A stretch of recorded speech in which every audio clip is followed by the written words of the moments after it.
welcome back to another episode of Paw Patrol with your host, Dr. Jeff Dikis. Tonight, I'm joined by Dr. PJ Brancho. Thanks for joining me tonight. Hey guys, thanks for having me. I'm pumped to be here. Absolutely. So why don't you tell anybody who doesn't know who you are, kind of give them a little quick background of what you're doing down there in Texas. I will. So my name's Paul Brancho. I was born and raised here in Greenville, Texas. It's a small suburb of Dallas, about 45 miles northeast.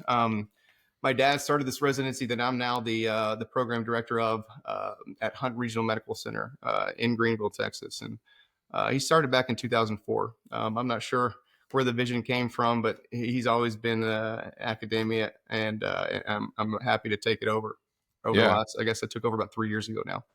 That's awesome. So it kind of fell into your lap. Sounds like your dad started the program and then kind of handed the keys off to you. But growing up around that profession, obviously you were well versed with it. But some people have never heard of podiatry until they get way down the road. But how did you kind of figure out that this is something that you actually did want to do versus just something that your dad was involved in?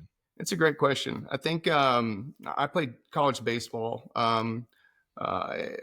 My undergrad was all geared towards physical therapy and athletic training. That's what I got my undergraduate degree in. I worked as an athletic trainer actually for a while before going to a podiatry school. And I liked it. Don't get me wrong. I loved it. I started hanging out during the summers, had some summers off, came back here playing college ball around the DFW area. And dad asked me to come along, scrub some cases. And, just like anything, especially an orthopedic kind of based guy, kind of fell in love with the surgery of it, So, and I was really pumped about, I guess, coming out of college. Everybody, the big doctorate of physical therapy came out. So, man, I could be a doctor and be a physical therapist, and I thought that was cool. But then I fell in love with the surgical aspect of the profession. So it wasn't always dad that drove me. A lot of people think that. I worked for a sports medicine group in San Antonio under Dr. Mark Allen, who's got a fellowship down there. He's a great sports medicine guy. I worked for his orthopedic group as a contract athletic trainer. And I always saw my dad's side of it. He's like a country guy. He's got tractors and, fun loving dude. But, from a young, trying to be a suave athlete at the time, Mark Allen was that kind of, he had that that kind of niche about him that was just, it was the sexy part of the profession. And that drew me to it also. So that's awesome. So let's talk about athletic training a little bit, because I, for about 5 minutes, was an undergrad athletic trainer major and then kind of moved on in a different direction. But what components did you like about it, and what made you think, well, maybe I kind of want to move away from that? I like the on-field action. It kept me in sports. It kept me on the field in sports. And that was really cool. And kind of looking around when I was getting close to actually making that a profession, I was like, man, these guys' are terrible. The hours are terrible. As a college or even a high school, these guys they've got every JV sport, varsity sport. They don't have a lot of summers off. Right. And their hours were bad. Come to find out, our hours aren't that much better, especially when you're taking trauma at a bigger hospital here in East Texas. But the hours weren't great. I do have tons of respect for athletic trainers to this day. In fact, I made a new elective for our residents here at Hunt Regional to work with East Texas A&M, which is a pretty big university out here right next door. And so they're actually on field getting some hands-on experience with their athletic trainers, learning to strap. And I think it's really important with the profession to understand the mechanism of injury, and seeing it like firsthand, I think has been really helpful for them. So I think that's really interesting, because a lot of people in our profession have I ask a lot of people how they got involved in podiatry, and sports is probably the number one. It's not probably, it's definitely the number one answer. Oh, I like sports. I like sports medicine. I had an injury. I found it because my foot was whatever. But anyways, I think there's a huge overlap between sports medicine and podiatry and athletic training. And I think you're right. I think it is a very difficult job. It's an underappreciated job. Sometimes they kind of just, it's, when I did it, I thought it sounded a lot cooler than it really was. It was like, oh, I got to be like, and then it was kind of a lot of work and a lot of, like you said, long hours, and it's a difficult job. So But I think it's a really good experience for your residents to kind of see what that's like, kind of Yeah. on the field action, because we're used to seeing patients a little bit down the road Hmm. when they've already had the injury. Maybe they went to the ER, they've already been stabilized, and they follow up in my office versus that injury happened right now. What do we do right now? And that's Exactly. different than what we're doing in the office. Obviously, we take trauma call and we're managing patients in the Yeah. hospital, but I think that's a great experience for the residents. So, speaking of the residency and the residents, why don't you Hmm. talk a little bit about your residency? You take 2 per year. Two per year. Yeah, we got six together. It's we call it. I don't know if you're familiar with DFW at all, but the big hospital in DFW is called Parkland. It's the big county hospital downtown Okay. downtown Dallas. I guess we're there's a Parkland burn scale that I think a lot of podiatrists or podiatric students learn in school. Is probably what they're most familiar hearing it about. But Hmm. it's a big hospital, and it's east of us in downtown. This podiatry residency was created by my dad back in about 2004, and he just had an awesome reputation for being good and for being qualified. And so a lot of that foot trauma stopped here rather than going on to a big trauma center like Parkland. They started calling us Parkland on the Prairie for a while because we were so engulfed in all the lower extremity trauma, and they just didn't pass us by because not only were we good at it, but we always answered the call. And Hmm. but yeah, so we're out here about 45 miles northeast of Dallas. It's really well rounded. The hospital, didn't know a lot about what residency is or what it looks like because at the time we were the only residents in the hospital. Hmm. Since they moved to OB and IM, and I think that's been great not only for the hospital itself but for us. For a while they're like, who are these people? Are they doctors? Are they students? Kind of thing. Yeah. Right. It's not some big, huge teaching institution. Yeah. But as it grows, and I think it kind of started with us, which we're really, really proud about, is a better understanding of who we are, what we do, and what we're trying to accomplish there a foot of rear foot and forefoot surgical residency. So, what would you say to any potential students that are interested in checking out your program? You said like a heavy trauma focus Mhm. and some good kind of well-rounded rotations there. So, what are you necessarily looking for externs when they show up and they are trying to prove their worth? What are you looking for as a director? As a director, what I'm looking for mostly is know the stuff you should know, and that sounds silly, uh, but it, you should know your anatomy when you get here. You should be ready to work when you get here. You should show up on time when you get here. If you knew everything, this isn't the residency for you. I'm not the smartest residency director in the country. I can guarantee you that. But I know what I know, and I think I'm pretty good at teaching that. Now, like I said, come here ready to learn, but there's no excuse to not know what's underneath that first layer of skin. Know your anatomy, and just come ready to work. So our residency is spread out. We have our hospital here, but I also have my residents accredited and affiliated with over 18 ASCs and other hospitals in the DFW area. So there's a Hmm. lot of driving involved, but with that, we see a wide diversity of pathology, both elective and non-elective, which is I think is a great mix. With that, I think we have over 30 plus attendings within those ASCs and surgery or hospitals. So a wide range. And I tell everybody we usually have our numbers, really close to the beginning of our second year, and with that. I kind of let my residents, we'll take them aside and we'll do an eval and say, hey, what do you want when you get out of here? What's your goals? And I think that's great. So, you want to do a lot of elective stuff. I can blow elective numbers out your butt if you want to. And there's a case to be done, 10 cases a day if you want to do it. Now, if you want to do more trauma stuff, we had that hospital, we had the accreditation, we had the affiliation with those hospitals. You can do trauma. If you want to do diabetic wounds, we even do a mini fellowship at Parkland. We were doing it with the great Dr. Larry Lavery, who since went down to San Antonio, but he was a great resource at Parkland. Now Matthew Johnson and a couple others have taken over Hmm. there and doing a great job also. But again, we're not going to hold your hand. We want you to leave here uh, with a great understanding of what you want to do and how to do it. Absolutely. Sounds like a great opportunity.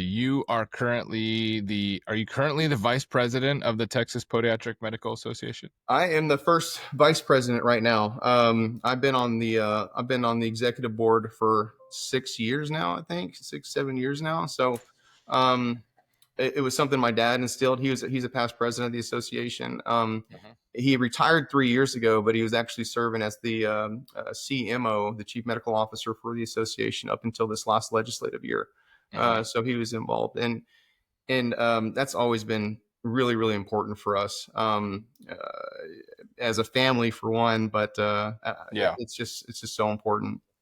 So, for anyone that doesn't know, my wife is on the board here in Iowa, but each board is a little bit different in the role that they play. So, what role does the Texas Podiatric Medical Association play down there? What kind of things are you facilitating, and what are your goals of being a part of that organization? My goal personally is get the young people involved. We're looking around the table and we see a lot of white hairs, and they're just not going to do it forever. And I see my dad phasing out, but there's a whole generation who uh, who was there to make sure that we had a great scope, and we do have a great scope in Texas. Mhm. Some of that isn't on paper, though. The key word is ankle there. And most of us are doing ankles. Most of us are doing ankles when and where we want to. But there's some legislation out there that can take that away, and there's hospital systems that are doing that.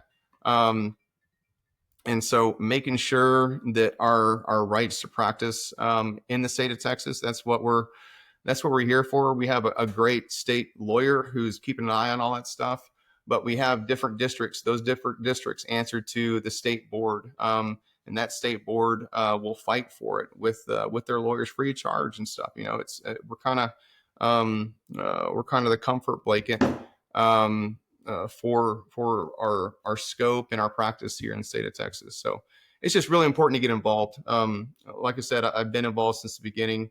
As second vice president, I'm up for president here in 2 years, and I'm looking forward to taking over. My goal when I do become president, and as vice president right now, is to try to instill some um, more focus more on maintaining and gaining members, because we see it dwindle every year. It's just hard. It's a generational thing. CMEs aren't coming from conferences as much anymore. They're coming from online things, which is great, but it's also a great mix to have that camaraderie, to have those in-person handshakes, and to make those connections throughout the state. So, but membership is important, because at the end of the day, the dollar is king. And so when we do have a piece of legislation going to the state, there's other organizations that are way more well funded, and have a much larger group fighting for them. And bigger group means more dollars. So it's a fight we have to keep fighting. But that's kind of what the state association does. Absolutely. I agree with you. I'm part of the problem because I am part of the online CME thing, but I get them. I get them every year, man. yeah, it's easy, It but I is. much prefer the in-person thing when you actually get to see people and interact. It's just a much different, much better, I think. Now you can kind of mix and match some of those things, but I strongly prefer in-person CME things when it comes down to it. So, in association with the Texas Podiatric Medical Association is the Texas Podiatric Medical Foundation. I think I said that all correctly. So Yeah, yeah, let's talk right. about the intertwined nature of what those two things are and how they interact. So we talked about the state association. The foundation is the charitable outreach of the association. It's formed up by a member and a board. We do fundraisers every year, a lot of times at the conferences for TPMA. This year, we're putting together a little thing at the APMA when it's here at the Gaylord in Mhm. DFW here in about 2 weeks. So Yeah, that'll be a great conference. I'm looking forward to it. I've never been yeah. to an APMA. I'd hate to say. I always go, we're always pushed towards to ACFAS, which is great. Mhm. But I'm really looking forward to doing the APMA. But anyways, the foundation. our big feather in our cap is we go down to this beautiful city down in central Mexico, between Leon and Mexico City in Guanajuato, called San Miguel de Allende. It's just an awesome thing. And one of the founders of TPMF, his name is Dr. Don Faulkner. He passed away actually this last week, and he's a great friend and mentor of mine. His funeral is actually today, so I just like to do a shout out to Don Faulkner. If you ever get a chance, Google him. He was a residency director Absolutely. a long time himself, at West Houston, I believe, Hmm. which is a great program down there. Used to be run by Dr. Sam Mendocino, I think he was a West Penn guy, just an incredible educator on his own. Now it's Dr. Asia Lowe, who's also a very good friend of mine. But anyways, Dr. Faulkner and his wife was from that area growing up. But San Miguel it's just an unbelievable. You ever get a chance, just Google it. I mean, it's the weather's always perfect year round because of the elevation. The flowers bloom year round. But Mm. long story short, we get down there. In fact, we're leaving August 1st this year. We're going to be down there 1st through the 6th. But we see about Nice. 500 to 700 patients in about 2 to 3 days. All the residents Oof. in Texas are down there with a good group of attendings. But we see about 500 to 700 patients. We're backed by the government itself. It's called DIF. Don't ask me what that stands for because my Spanish is terrible. But the government takes care of us while we're down there. But we pay for our own house. We fund ourselves. We pay for our own food, our own housing. We Hmm. do. The foundation does pay for at least one resident from each residency. And we go down there. It's just a great time, man. I tell all my residents it's the purest form of practicing practicing podiatry. You get out and you're so worried about billing and coding and this and that, but you get down there and you're giving back to people who you expect nothing in return from. Is just a It's just a beautiful way, and like, again, the purest way to practice the profession. I've got a 9-year-old daughter named is Corey. Also have a 7-year-old son named Kobe and an 11-year-old son named um, uh, Cole. But my 9-year-old daughter Coco, or Corey, she wants to be a doctor. And you ask her why she wants to be a doctor. It's because she wants to help people. And again, it's at its purest form, and we get to do that when we're down there. And you just don't get that opportunity much once you get to practice. So Yeah, absolutely. Well, first of all, condolences on the loss of your friend. Sounds like a great guy and a great opportunity for residents to get down there and make a difference. So, what are kind of some of the things that you're seeing when you're down there? I'm sure it's a wide range of all different things, but is there something that sticks out in your mind that maybe affects that patient population more than some others? every year we'll have 2 or 3 neglected flat feet. I'm sorry, no, neglected Club club feet. feet, and Yeah. so we'll always have a couple of those. And we're talking about from your teens to your 20s. We'll see a couple of those. Wow. We'll always see some trauma that's gone bad. Somebody that had an ankle fracture a long time ago that the thing just straight up wasn't fixed. Or they'll strap Yeah. two sticks to the sides and carry on. It's amazing the resiliency of some Jeez. of these people that come walking in here. One Yeah. of the things I think is kind of more localized to that area is we see an, an accessory digit often. Mm. We see that sixth toe, Hmm. and a lot of the people in that area, it's like a curse when their baby is born with it. They get so upset Hmm. with it. So we do a lot of accessory digits down there. Hmm. Um, but it's really everything. Everyone in at least 2 or 3 patients a year. We're kind of doing favors for some of the government workers down there too. So Yeah. we'll do a Lapidus or in Austin. So, but there's a lot of logistics to go into it. We have a limited amount of hardware. We have a limited amount of power that we can turn over. The hospital we used to have we were like operating like 3 beds deep in like one room, and most everything under local. Since the last like 5 years, we moved into a nicer private hospital that is much like any hospital that we're going to operate here in the States. And it's been great, and it's the it's a lot more sanitary, and like I said, it's just as good as anything we'll see here. How do the logistics of that work? So let's say there's someone down there and it sounds awful to have a neglected club foot for, a year, let alone 20 years. how does it work? Are they kind of stratifying? Okay, you're the most severe, you get to show up, and then we're gonna kind of, or is it just like they show up in line and whoever's first in line gets to come in, or how does that work? So the government sends out like a newsletter that goes out to the radio, and they start that I guess about 6 weeks before we show up, and so it gets all over, man. Some of these people, like, it's we talk to them that, man, we traveled 150 200 miles to get here, and Wow. by train or by some random cousin that drove them, but so we got like 10 clinic rooms, a resident in each room, and an attending to each room, and we're busting out. So we try to prioritize by age. So we're always going to get to those younger patients first. But after we see those 500 to 700 patients in 2 days. I mean, That's we crazy. are pumping.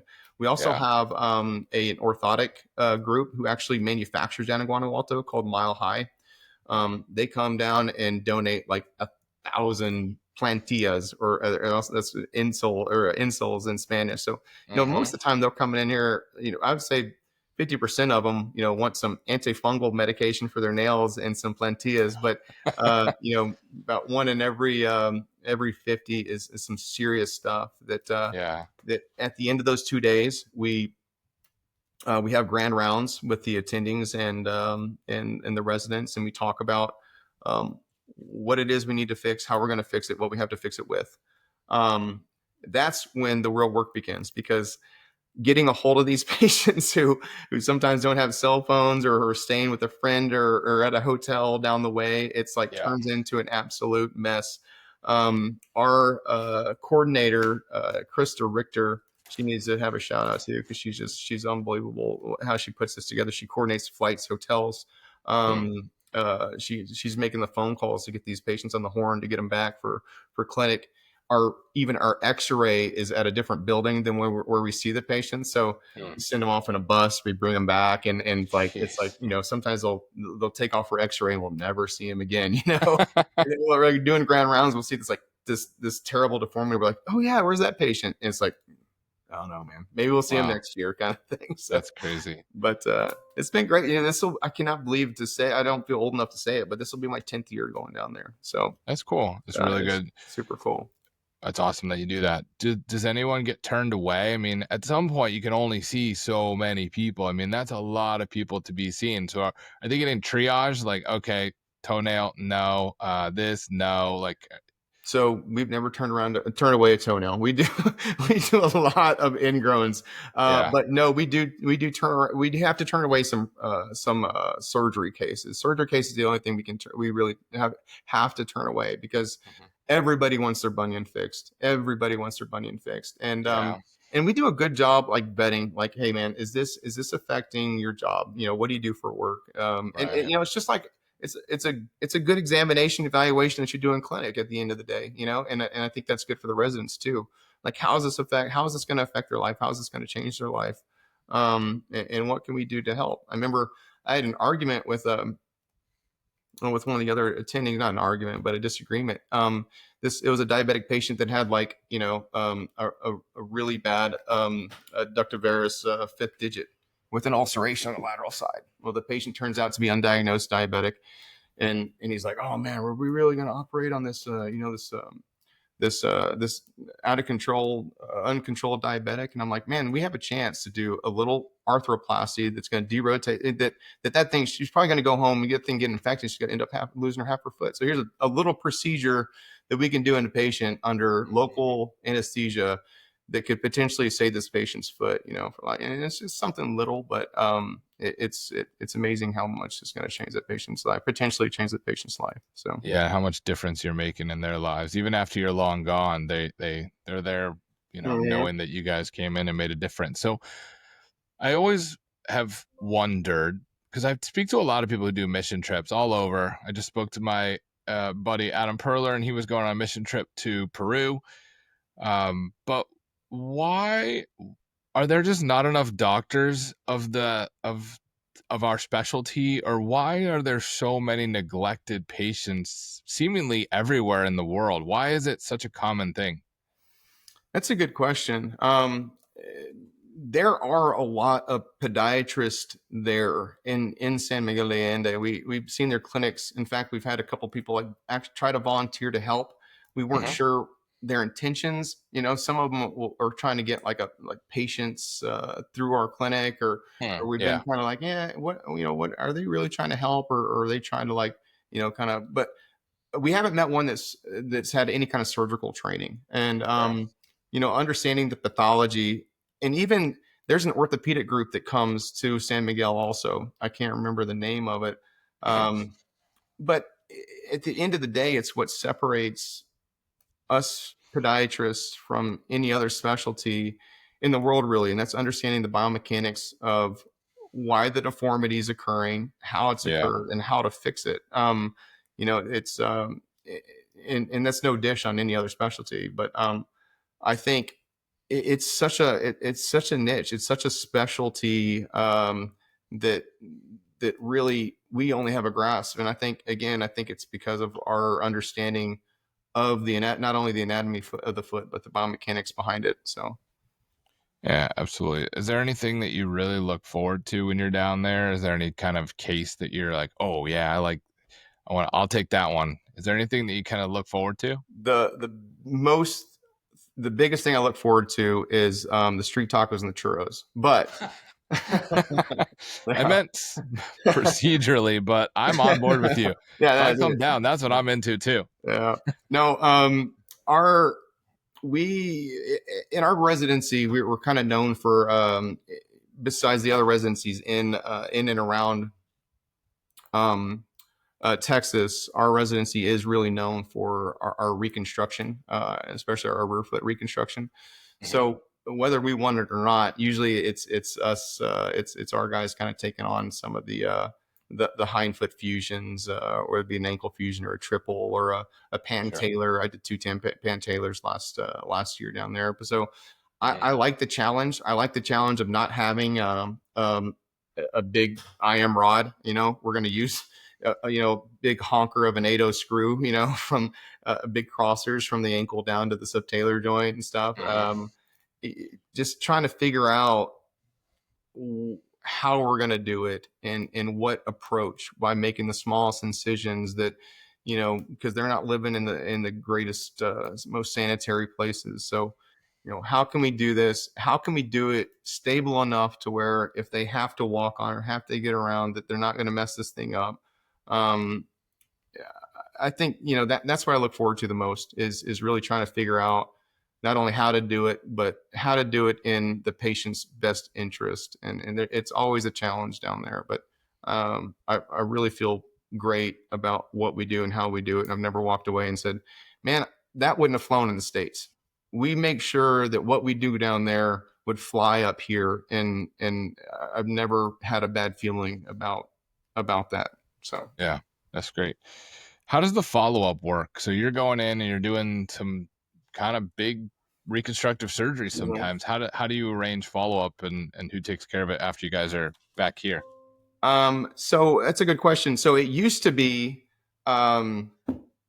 used to be us flying back there at 4 weeks and at 8 weeks and at 12 weeks, Wow. a Yeah. small group of us. So about 3 years ago, an expat. So let me reverse real quick. This place used to be this hidden gem. I used to love going down there. It was like, and I still love going down there, obviously, but it used to be this hidden gem. Well, Travel and Leisure has ranked it like best city to travel to in the world. Like, they did it like twice in the last 5 years, and There look it is up. It's crazy, no faster way to ruin a dude. city than to tell I'm not, people that no this is the joke. best place to So go to. in the last 5 years, we see a lot of expats and stuff down there. A lot of expats, and so, Yeah. and for better or for worse, right? They've Yeah. been bring a lot of money to the city and stuff, and but that being said, fast forward about 3 years ago, a podiatrist from Florida reached out to us, and he's like, "Hey, man, I heard your you guys advertising and stuff on the radio." He's like, "How can I help? I'd love to help." And him and his wife live down there, and they're great people. and he's just, again, we're like, hey, what do we know about this guy? Not much, and we got to know him, and he came to clinic, and he showed up every day, and we take him out to dinner. We get to know him. He's a great dude. And since then, he's really been he's been really great about handling post-ops. Of course, not with anything. And we do about 30 surgeries. We try to get through about 30 surgeries out of those 500 to 700 patients that we do. But we usually run through about 30. We used to do about 40 when we could pump out more rooms than we have at this new hospital, but about 30. So, you're bound to have a complication or two. And he's been really great about handling those for us now. So, and he communicates on us. I mean, there's not a visit that goes by that he doesn't update us. And so shout out to him. He's a great guy. So that's how it works nowadays, which has been really convenient. Maybe you're a little disappointed you didn't get to fly down every 4 weeks, get some more tacos. No joke. And usually, like at 8 weeks, especially, they're like healed, right? So like we work our butts off in that first trip, which is our big trip coming up. But those follow-ups, like 2 or 3 people show up for the follow-ups, and so we're like partying for the rest of the time. So I do miss the follow-ups. I'm going to try to talk the coordinator into sending me back just to blow off some steam. That guy can still see the post-ops. I just want some tacos. That's right, man. Hang out. The tacos and churros, man. You got to make it down there with us. I'm telling you, it's unreal. Can't miss with those. So I think you're in a unique position as a residency director because you see student externs and you see obviously first, second, third year residents, and you see the progression as they advance from not knowing much or knowing very little as a fourth year, even though they think they know it all, because I get students that rotate through with me and they think they know it all. No, I'm just kidding. They're pretty humble most of the time, but you see that advancement, you see that, you see that progression as they move through. So how do you adjust your expectations? Obviously, when it's a student, you have a certain expectation, and then a first year, and then all the way up to third year. How do you adjust your expectations? How do you adjust your teaching styles based on the extern versus the higher level residents?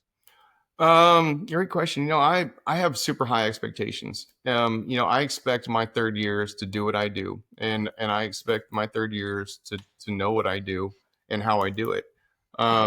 So that being said, I'm pretty dang easy on them.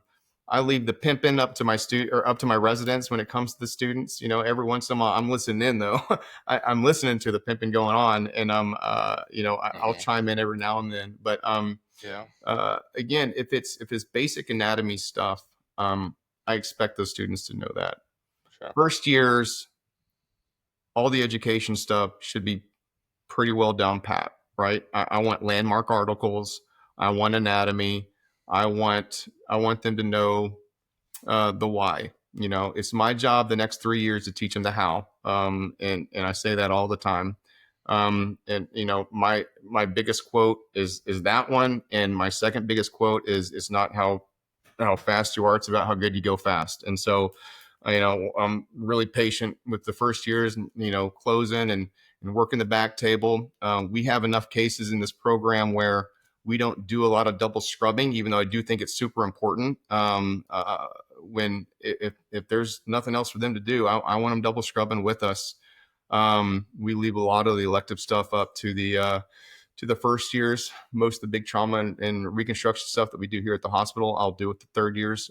But when it comes to expectations, I guess that's it. I want them to know the why their first year. I want them to be able to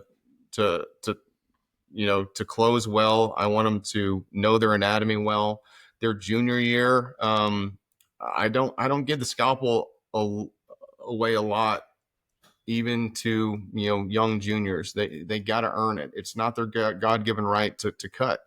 And so if I'm not seeing it, if I'm not seeing them going the extra mile to show up and to know their comorbidities and to know what their EKG look like or anything that they should know going into that case, I mean, I'll ask 1 or 2 questions, and it's very clear to me whether they've been studying on this patient or whether they haven't been. They learn that very early on. I don't accept that kind of lackadaisical approach to a case. Every case is serious. I don't care how big or small it is. So if they show me that early, I'm way more trusting. I'm way more willing to give it up. But that first year, you're learning to close, you're learning to work the back table, you're learning the tempo of the procedure, the what's next, and that second year, I'll start giving up a little bit. That third year, man, your hands should be my hands. So that's kind of the progression of things. But I don't know if I answered the question or not. But Yeah, that makes you know, sense. I mean, I just envision it being difficult because the skill level of a first year is, especially right now, early July, is not going to be that of a third mhm. year that just left 2 weeks ago, Yeah, right? And it's yeah, not fair to hold them to the same standard. But I think if I was doing it, maybe you get used to it. I was just envisioning myself forgetting which year is which person and trying to figure, okay, well, you don't need to know that, but you should know this. But I think it probably just works itself out. I think sometimes people view double scrubbing as a negative. We at University of Pittsburgh double scrubbed a lot of cases. I actually thought it was a positive. If you have people double scrubbing, number one, they're getting more experience than if they weren't there. Number two, it was a good experience to let the higher level resident show what they know. And if they can then turn and teach the younger person, that is mhm, far beyond level of advancement than if they're just sitting there learning from the attending. At least in my mind, if you're getting to the point where you're then being able to teach the younger people, yeah, okay, I can see one, do one, teach one. If you're getting to that teach one standpoint, I think that's the next mhm. level beyond just understanding how to do it. Yeah, I agree. I agree. Especially, we kind of have a transition period the last 4 to 6 months of their third years, where those second year or those juniors are in learning what I want at that point. And so we have a lot more going on there at the transition period. But no, I totally agree with you. Uh, the greatest way to learn, or to hone your skills is to teach, and that's it's a great indicator where they're at, and you hope to see a lot of that for senior residents. So I'm excited about the group that I have now. I have some really really bright residents. It's all They're right. You all can you can tell me off air the truth of which ones you don't like. oh no, they're well, yeah, we'll see, No, no, they're great. I'm really excited about them. Just being in DFW, there's a great student pool that wants to come back to town, and we're lucky to have the residents that we get here. So um, they're really great, really great. Yeah, They did absolutely. just open up that school in South Texas at Yeah. UTRBG. Hmm. The dean of that school is a great friend of mine too, Dr. Javier LaFontaine, and he's done some great things. We're just getting the first influx of their students here at our program. Hmm. They're showing a lot of potential. So it's Absolutely. a lot more podiatrists around Texas because of it, but we need it, especially down where that school's at in the valley. So Yeah, for sure. I wanted to mention you said that your dad started the program, obviously involved in podiatry, but he was one of the co-inventors of the Maxwell Brancho arthroeresis, the MBA implant. Do you the have any original, recollection? the Yeah. Do you have any OG. yeah, right. The recollection of that I do, man. him. So it's funny. He always tells a story. Him and Dr. Maxwell, Jerry Maxwell, they went to school together in Ohio. Jerry's a little bit older. I think he was in the Air Force first. A Mhm. great guy. Him, and my dad loved hunting. They out quail hunting is when they came up with the idea of how the story goes. Hmm. But the arthroresis, it's got its uses. It's got its good and its bad. Everybody's like, oh man, you must throw those in all the time. I was like, no, not really. It was never made to be a one step fix. It looks great when you go and screw one of those in there, and then you take an X-ray. It's like, oh man, everything's corrected. It's great. But it was always made to be to use in with another procedure. It should almost always be used with an Evans, and with jacking up that tailor neck. Usually you're jacking up that first ray, so you got to have some other first ray procedure also, whether it be a cotton or whether it be a lapidus. So Mhm. if you use it the right way, it's still super powerful. And as many as Dad put in over the years, I never saw a whole bunch taken out if you use them the right way. Now, a lot of cases, I know that the rate to take them out is rather rather high. In fact, he published an article on that. I think I'm actually going to put one in tomorrow. It'd be my first one in like a year and a half I put in, but it's got to be a super flexible flat foot. It's got to be used with that gastroc, that Evans, and probably that cotton also. It's just not made to be Yeah, by itself. for sure. That's kind of a cool little tidbit there, though. Yeah, yeah. Yeah, it's interesting. I think I have an old mug from Integra up there somewhere that's still got the MBA. Then when Dad moved out of this office, when he sold me the practice, he's like, "Yeah, you can have this," and he's all excited about it. I'll throw He this in did for sell you. me the practice. Everybody's like, "Oh, it's great. Your dad gave you your practices." You don't know my dad very well, do you?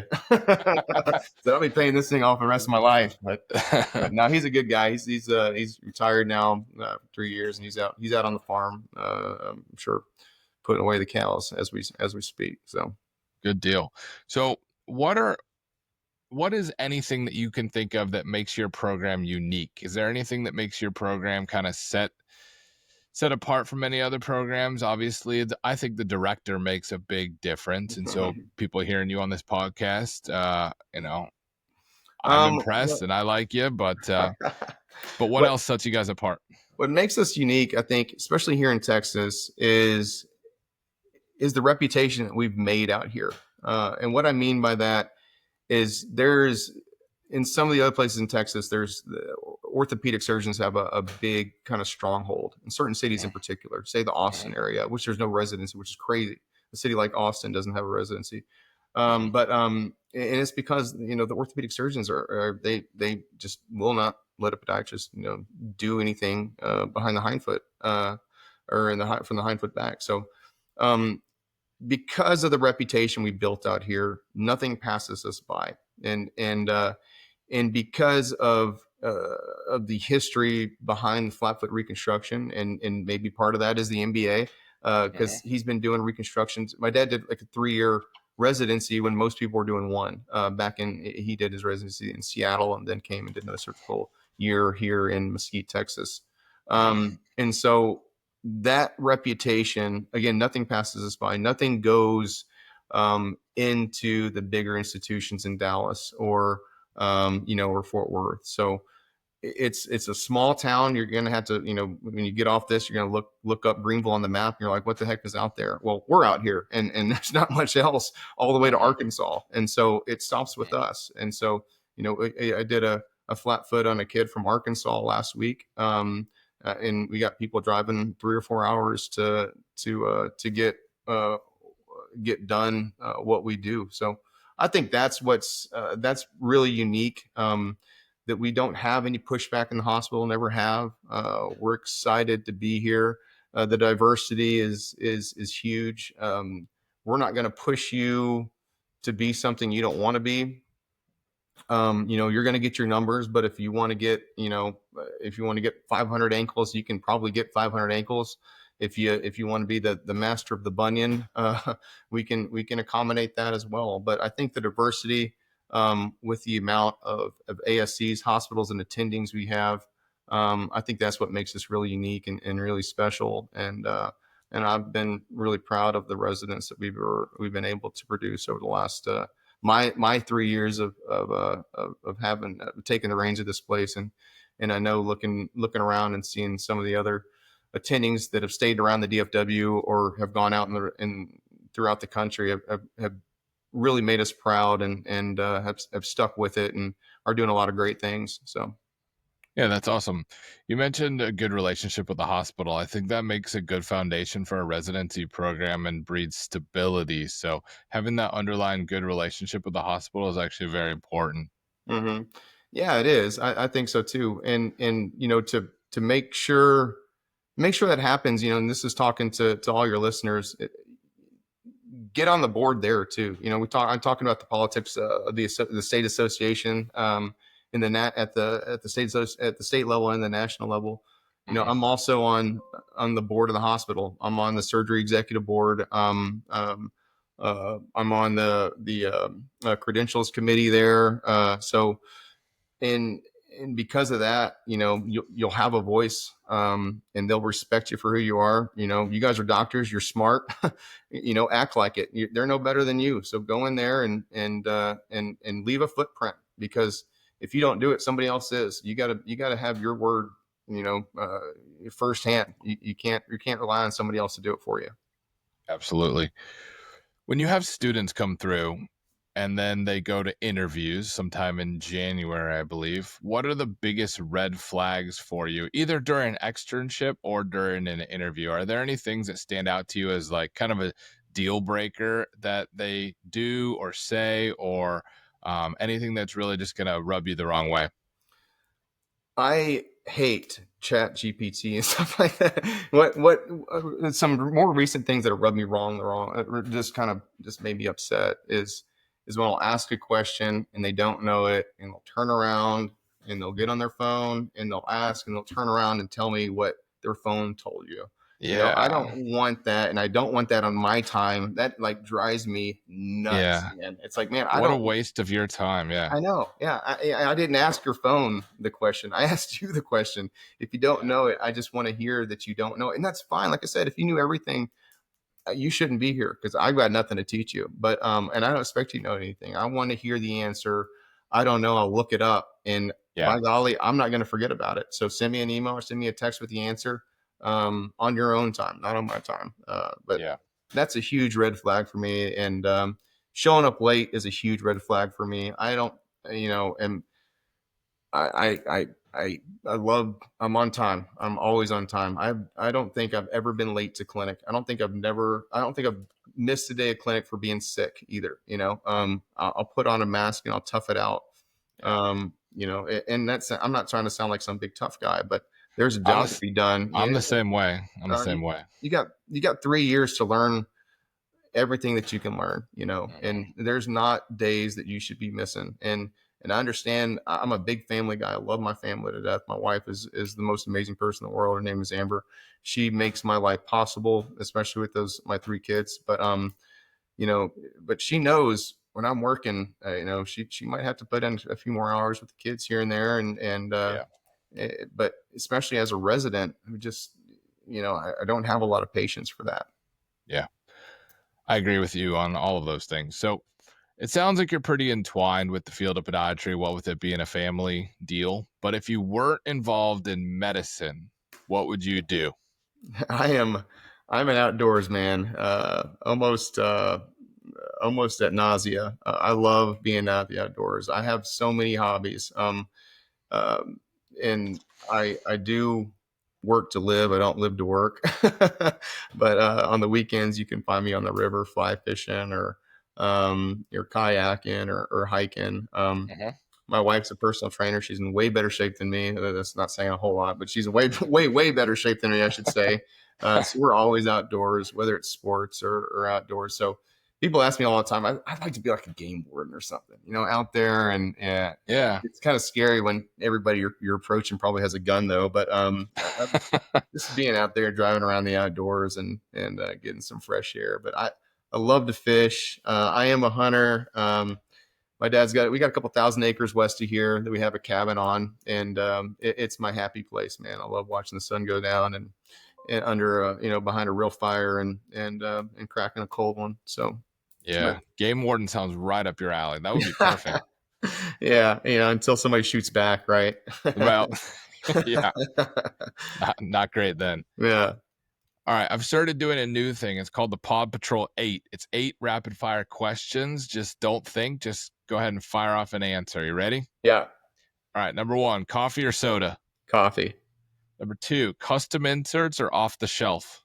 customs, Number three, you're giving a TED talk tomorrow in front of a huge audience. You got to be an expert. What are you speaking on? quail hunting. Okay, interesting. You think there'd be a huge audience for that? Yeah. No, I'm let's just see. kidding. In podiatry surgery. No, just like well, anything really, but like anything that you're just like, I could give a talk on this tomorrow and I could just nail it. I wouldn't even have to prepare.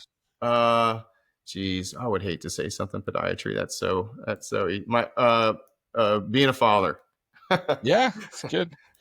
That's kind of interesting combination. Quail hunting, and then you could do half quail hunting, half being a great There you father. go. They're coming with. Somebody's got to pick up the birds. My There you back's not go. what it used to be, man. All right, number 4, bunion surgery, head or base, head or Lapidus procedure. Oh man, I'm gone. My dad would kill me, but I'm an MIS guy now. All right. Best shoe brand that you recommend to patients if they ask you. Brooks all day long. Get that 40% discount. There you go. Favorite surgical instrument. That would have to be the pituitary rongeur. Getting in there. Oh yeah. Nice and deep. Well, I kind of already know the answer to. Well, maybe I don't. We'll ask you anyway. You're in Texas. Worst OR playlist: country music, opera, or electronica? Electronica. Yeah. And final one: the one condition you never want to treat again. If starting tomorrow, you never had to treat this condition again. OCD lesions. Those can be tough. They just never turn out, man. They never turn out. Do everything right. They can be tricky. All right, that wraps up the Paw Patrol 8 questions. Thank you so much for hopping on the podcast with me tonight. Man, I really appreciate it, and I had a great time. Thanks for having me, guys. Yeah, absolutely. So if anyone wants to kind of get some more information about your residency program, where would they find that? At Hunt Regional, huntregional.org, or you can always call and text me. I got an open book, and I'll be happy to share that information with you guys. All right, absolutely. So if anyone's listening, check out Huntsville down there in Texas, or Hunt Regional. But Huntsville's where the prison's at. You don't want to end up there. Don't go there. Just in case people don't listen and they end up where the prison is, and then they come find me. All right. Hey, God bless you, bud. All right. Appreciate it. Thank you guys for joining us on this episode of Paw Patrol with your host, Dr. Jeff Dikis. We'll see you guys next time.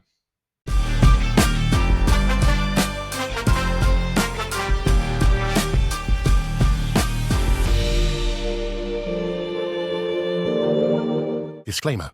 Opinions expressed are those of the content creators and do not represent any employer or entity. The information shared is for informational purposes only and should not be construed as medical advice or used in any legal capacity, including establishing standards of care. All efforts have been made to comply with HIPAA regulations. No guarantees are made regarding the accuracy of statements or opinions provided. Interaction with the podcast does not establish a doctor-patient relationship. Please enjoy this podcast responsibly.